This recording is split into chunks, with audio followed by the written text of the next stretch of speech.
देखिए, सत्य कोर्ट में बैठे जज को नहीं पता होता, वो दो ही कपड़ों में मिलेगा आपको 365 दिन, काला और सफेद।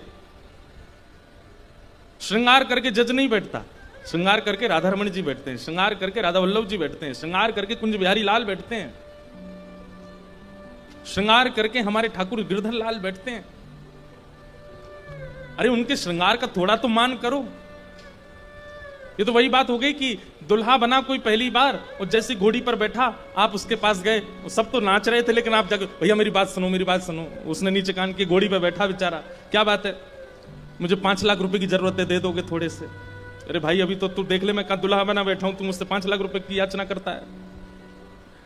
कोई दुल्हा बना, आप उसके पास, अरे भाई सुनो सुनो सुनो, क्या हो गया, मुझे बुखार आ रहा है बहुत तेज। अरे तो भाई दवाई ले ले, मैं दुल्हा हूं, मुझे क्यों छेड़ रहा है? ठाकुर जी तो हमारे रोज दुल्हा बनते हैं। जाओ राधा वल्लभ लाल, श्री राधा वल्लभ जी रोज दूल्हा बनते हैं, रोज सेहरा पहन के बैठते हैं। रोज मंदिर में जाओगे, राधा वल्लभ जी के मंदिर में लिखा होगा आज ब्याह हुला है, ठाकुर जी का आज ब्याह हो रहा है।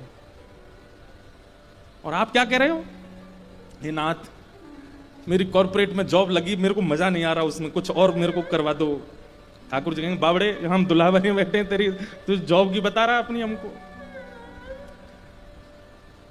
अरे रूप देखो, स्वरूप देखो, उनका ऐश्वर्य देखो, उनकी सुंदरता देखो, उनका श्रृंगार देखो, उसके आगे कोई कैसे याद रख सकता है कि मैं क्या सोच के आया था? अरे हम तो कहते हैं कि बाहर द्वार तक याद था, भीतर आके भूल गए, और फिर जब बाहर निकल के गए तो ये भी भूल गए कि मैं सोच के क्या आया था, पीड़ा थी क्या, मुझे याद ही नहीं रहा। मीराबाई के पूरे चरित्र में हमने देखा कि ज्यादा से ज्यादा 2 या 3 बार उनको याद रहा और उन्होंने बोला। एक बार तो तब जब उनकी वजह से एक वैद्य को विष दे दिया गया तब, और एक बार तब जब मीराबाई की वजह से ब्राह्मण लोग अनशन पर बैठ गया। पूरा चरित्र आप सुनोगे तो आपको पता चलेंगी बातें। बाकी कभी मीराबाई ने शिकायत नहीं की ठाकुर जी से, इतनी पीड़ाएं सहती नहीं।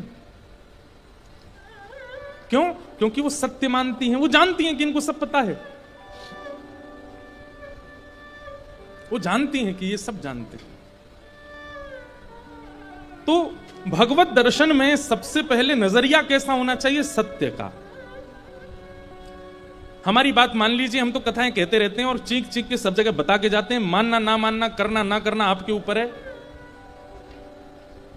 कुछ दिन ठाकुर जी के दर्शन करो, कुछ मत कहो, केवल देखो, केवल दर्शन करो।